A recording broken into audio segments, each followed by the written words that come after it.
What's going on, everyone? It's Adam and Craig with Grandstand Golf. This is our round 2 DFS Showdown targets for the 2021 US Open. Craig, the players even finished, but we are pushing ahead with a showdown show. Yeah, I mean, it feels like a marathon of golf today.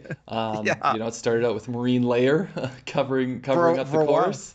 What Uh, snacks to eat during that delay? yeah, yeah, yeah. Heard that for a while. Um, no, I mean, I think we're setting up with an awesome leaderboard through the Yep. first round. Love to see my boy, my bold prediction, Louis Oosthuizen at the top of the leaderboard. I forgot about your bold prediction and your one and done pick. Brooks looked, he looked good. He looked solid. Yeah, I wish I would have staked Brooks in a little bit of DFS, but that's okay. Yeah, Content with the one and done for now. yeah. Um, Yeah, Louis Oosthuizen just has a way of making golf look so easy. Sorry, I'm a little scrambled. It's been a long day. It's late. No, I hear you too. I'm in the same bucket. But we have, I mean, I think a stacked leaderboard. It's pretty interesting how it's all coming together. The one thing I wanted to point out at the bottom there is 20 of the last 22 U.S. Open winners were in the top 20 after round one. So that's pretty much everyone you see, plus Adam Scott and a couple guys that are still out there at 1 under. They would be in that group. But yeah, for the most part, Rory everyone. McIlroy. Oh yeah, he got in. He Yeah, birdied he birdied his last one there to I get in actually it. I loved Sergio hated it. I kind of loved what Rose did to get on the fairway and like get on 18 I to didn't start playing on him. see Oh, what he is like Rose plus 6 plus 7 was on 18 T and just like hit a stinger out there like right at Sergio's feet, and Sergio's like, "What's going on?" Rose is like, "I'm trying to finish, man." Oh, I like that. I missed that one on the broadcast. No, but if we're looking at the top 20 as potential winners, I mean, well, so first off, you got to think Brooks and Xander and Yeah. Hideki and Rom all at 2 there look pretty dangerous. Francesco Molinari, like a former top 5 player in the world who's been in the wilderness here, has come out of nowhere to be at -3. Um, Now any California other? Molinari. So that's Yeah, kind of yeah, interesting. yeah. And both Molinari brothers are up there. That's actually really cool. That is pretty cool. Hatton Fitzpatrick, Wolf out of nowhere, like one of the biggest psycho scorecards we've seen in a while. Yeah, Um, 8 birdies, I think. yeah, absolutely ridiculous. He's 6,600. I already tweeted out that he'll be chalky tomorrow, I'm He'll be a sure. very popular player. Yeah. Henley is 67, so he'll be popular. So if you want to be contrarian, probably don't go below 7,000, really. Yeah. The other thing I was going to say about Usti, I'm pretty sure he got that birdie streak today, which Yeah, hopefully come the end of the week, that could be a pretty nice one to have. Those extra 5 points. Is it 5 in tourney long, or is it only 3? I'm not sure, but also the all rounds in the 60s, you got to get a 2 under. Is that right? Yeah, two Yeah, under to yeah, have that in place. So that's going to be hard to get. Maybe nobody gets that. I mean, that will be yeah. hard. Bogey free rounds also would be very hard. I think did Rafa end up getting in bogey free? I think he did. I'm not sure. Um, When he came on, I kind of made that time to go get snacks and Yeah, more between water. So, you got the last few guys finishing as the first wave. yeah. Yeah, no, you said Matt Fitzpatrick, a Hatton. Um, Fitzpatrick and Casey are going to have a little battle, it looks like, to see who's going to get this Olympic spot. So that'll be an interesting one to keep an eye Yeah, on because, that's a good point. We talked about it in our live show. That's a really good point. Let's flip over here. We got to get this out quick for people to get their showdown lineups in. One thing I wanted to note, because we have some 22, 23 guys under par right now. The 2020 U.S. Open, we had 21 golfers under par after round one. Only one golfer was under par after round four. So mhm. traditionally, I mean, Thursday at the U.S. Open is probably the easiest setup. It gets harder and harder and firmer as the days go along. So definitely something to look out for. I think I'll Well, just and kind of the other thing on that note, they were saying that the course really wasn't playing how it had played in the yeah. practice rounds, just because it had been so much harder. And then they had a little bit of moisture, and so it softened up today. So I expect scoring to be even harder in the next few And I days. think looking at the scoring average, I think that's actually really close to what Farmers Insurance rounds have been on the South Course, just with the extra par that they took Hmm. away, Hmm. making it par 71. So, any kind of interest that PM was a little bit better, or just better golfers on the course? You think? What do you think there? I'm not putting a whole lot of weight into that either way. I mean, there was a little bit when it was blowing, maybe around when the first wave was finishing, but it was blowing a Yeah. little bit at random throughout the day. I don't think that really favored one side or the other. I think it was just playing better, to be honest. Yeah, I think that's fair. And looking at tomorrow's weather, anything there? I mean, it's coastal, so there might be gusts. There'll be kind of constant little I'm not winds. making DFS decisions based on that. I mean, that's so negligible that it won't affect my decision making.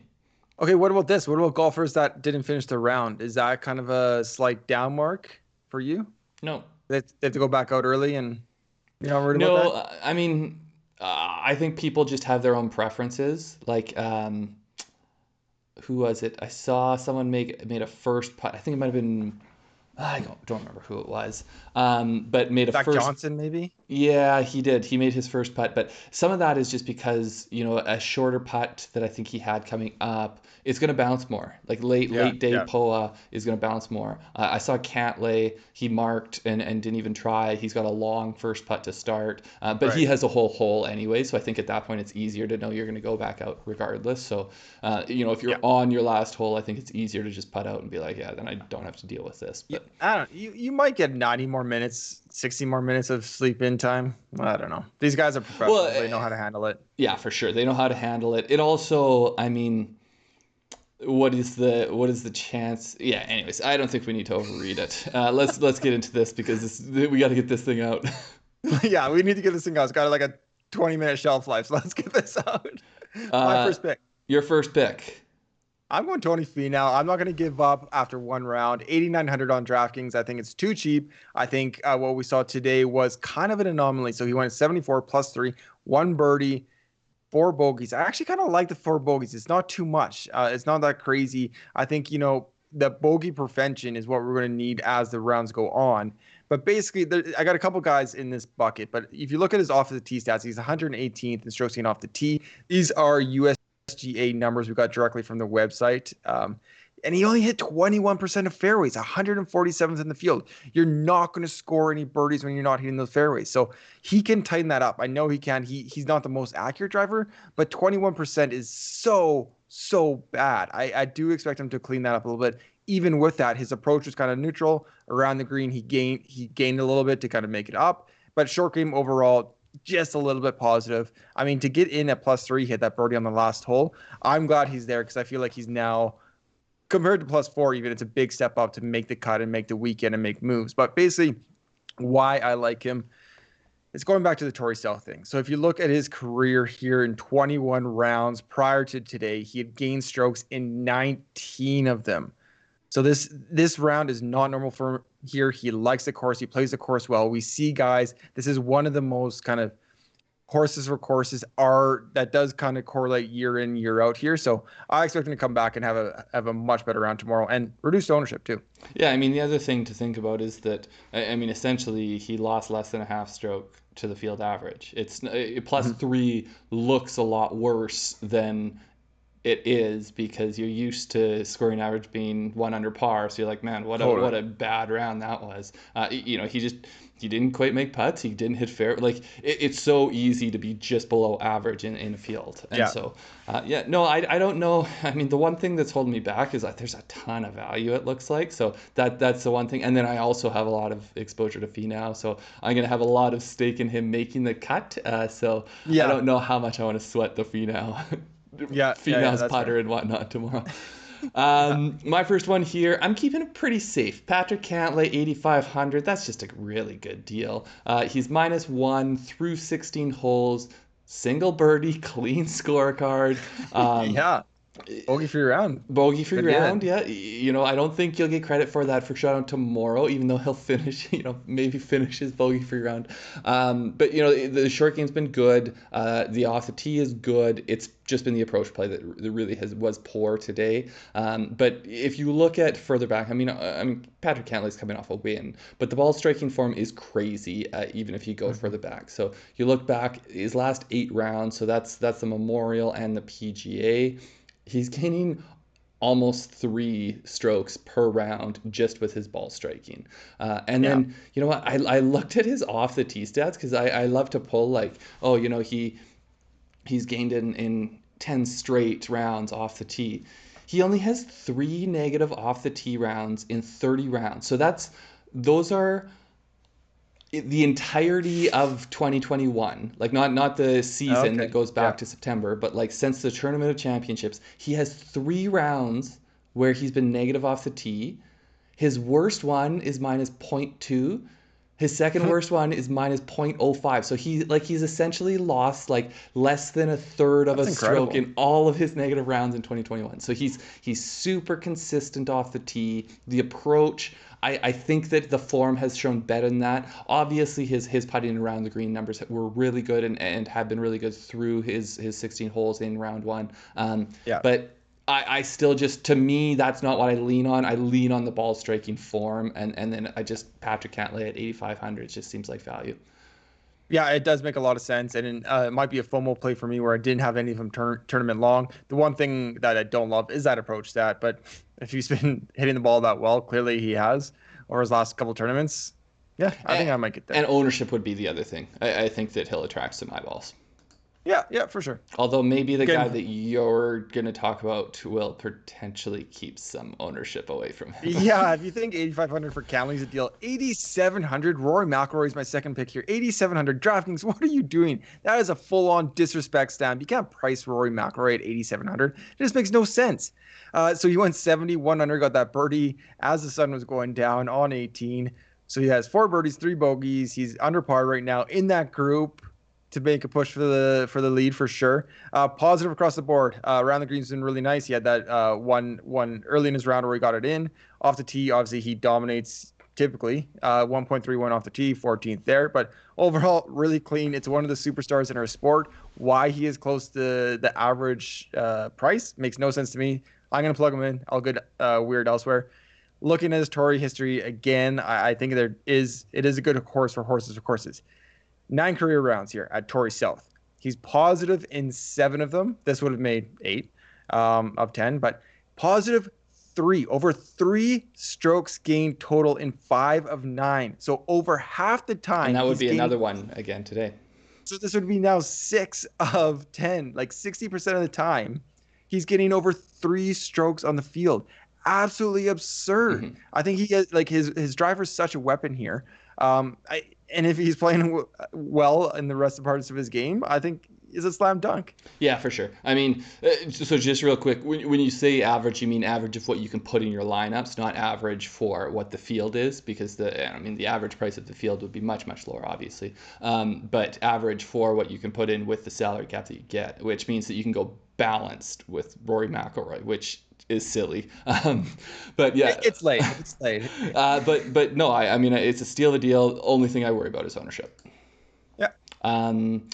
My next one, another guy down in the 8s here. Like I don't know if I'm going to make that many lineups. I think I'm just going to make a couple. But I'm having a hard time getting away from balanced because I just think there's so much talent that they've priced down in the 8s, and some guys that have gone up into the 9s that I don't think quite should be. But Patrick Reed, 8,300. He's +1. He snuck in to finish his round right there at the end with a 72. 1 birdie, 2 bogeys. Good short game, not great ball striking stats. Really, to me, it comes down to 2 things. I spoke about him. I don't think I had him as a pick on any of our shows, but he's got a good record at Torrey Pines. Obviously, he ran away with the win there this year. But even aside from that, he's got a good record there. He's got a good record in recent U.S. Opens. He's gained strokes in 13 of his last 14 rounds. He's averaging over 2 strokes around in those 14 rounds. He's 2.2. So, I like the form. I like the course fit. I think he does well in U.S. Open. Like, I think the closer it is to par, the better Patrick Reed plays. Probably the biggest downside, I would say, is that maybe less so than some of these other guys. I don't know if he gives you as much of the streak, the birdie streak potential, the kind of upside fantasy points. Even if he's not scoring well, he's going to give you fantasy points. I think Patrick Reed is much more of he's going to have a quieter scorecard, and it's just going to be good likely. Yeah, no, I agree with all of them. At 8,300, it does seem too cheap for some of the people, at least some of the names that are above him, with his major record, Torrey record, how he played today. It all kind of checks out. Yeah. Again, ownership is the concern. Yeah. Last one, a guy I don't think will be too heavily owned at all. Stewart Cink, 7,400. He went 73. He's 2 over, 2 birdies, 4 bogeys. Again, like Finau, if you look at his off the tee number, he's minus 1.36, 146 in the field. That's with 21% of fairways hit, 147th in the field. So that's why he's bleeding those strokes off the tee. And this is a guy that that's one of the biggest things that's transformed in this game is a little bit of distance, and he does gain off the tee. But even with that, 24th in the field on strokes and approach, and then around the greens, poor around the greens, but made it up with putting, so kind of neutral there, a little bit positive. Let's call it like plus 0.4 or so around the greens. But basically, I do feel like this is a good course for him. I do feel like his length is an asset. I do feel like if you look at bogey avoidance or bogey average, he's in the top 30 in the PGA. So as it gets harder, I feel like he's one of these, like Finau, 4 bogeys isn't that bad. He just didn't convert that many birdies. And then looking at his form coming in, he's gained strokes in 15 of his last 20 rounds. For a guy at 7,400, that's pretty steady. It's not that sexy, but I feel like I'm going to lean a little bit extra on these veterans rather than, a Wolf or a Henley cheaper down in the 6s. I'd rather go a little bit safer with these veterans like Stewart Cink. Yeah, I mean, the other thing is those guys are going to attract so much attention. So to me, if you want to be playing these chalkier picks we're talking about in the 8s, you need to avoid those plays, I would say. Yeah. My last one here, I just had to pull up some stats because, the way you're talking about it, I think it is in line with those. Brian Harman, 7,100. He was 72 plus 1, eagle, 2 birdies, 5 bogeys, so a little bit busier on the scorecard for him. He did well, I would say fairly well. The putter can be better for Brian Harman, but pretty well everywhere else except off the tee. He lost almost 2 strokes there. He is 148th in the field. He also was in this 21% tie, this tied for 147th in the field. But the one that gets me even more than that, his greens in regulation were 33%. He hit 6 greens in regulation, and he's 145th in the field. How he managed to be plus 1, I just don't quite get. But obviously, you make an eagle and 2 birdies, and that makes up for a lot of the ones that you don't do well on. But the thing so Brian Harman, you don't think of him really as in any way the driver being the strength, but he's gained strokes off the tee in 16 of 17 tournaments this season. So what that tells me, I mean, we know he's not a bomber. So he's an accurate player. For him to lose 2 strokes off the tee is out of character for how he plays. So I'm not saying he's going to go out there and gain 2 strokes to get that back into the positive, but what I'm saying more is that's out of character. I expect him to be close to 0 off the tee, and he does that with everything else. It's a really good round. The other thing to me, I mentioned him, I think, at the end of our live show as kind of one guy that I wish I had more ownership on. His form over the past 3 months is crazy good, and it just kind of felt to me like he was going to, regardless of the fact of whether or not he's a course fit, he's going to find a way to get it done. And I kind of still just stand by that. He's second strokes gained total over the past 3 months, 2.35 behind only John Rahm. So I just think 7,100. I like the upside. I think that I don't think it's going to attract a ton of ownership. I think it's the other names that have done sexier things in the first round. Brian Harman had a fairly quiet one. I don't think it'll attract too many eyeballs. So that's where I'm going to go. I think down low. Yeah, I think it's steady. I think as it firms up, potentially the accuracy will become even more important. So if you can find fairways, then a plus 1, which is still beating the field, could be much, much, much better. Yeah, I think the one thing the one caveat I would carve out there is that because he's not a long hitter, if he doesn't hit fairways, like I think his average off the tee was 272. Because if you're short and you're not hitting the fairways, it sticks, So it really does make it easier for you to end up losing 2 strokes off the tee. Yeah, for sure. Thank you everybody for watching. Hit that thumbs up. Go check out our Twitter tomorrow, what we're going to do for Showdown, if it's going to be live, it's going to be after the round. We don't know how the whole round's going to shape out. We're happy we got this one out for you guys today. But follow us on Twitter. Link is below. That's where we'll kind of post what we're doing. Yeah, give us your one person, low person for round 2. Any price tag. And subscribe. That way. All right, good luck, guys. We'll see you next time. Yeah, good luck.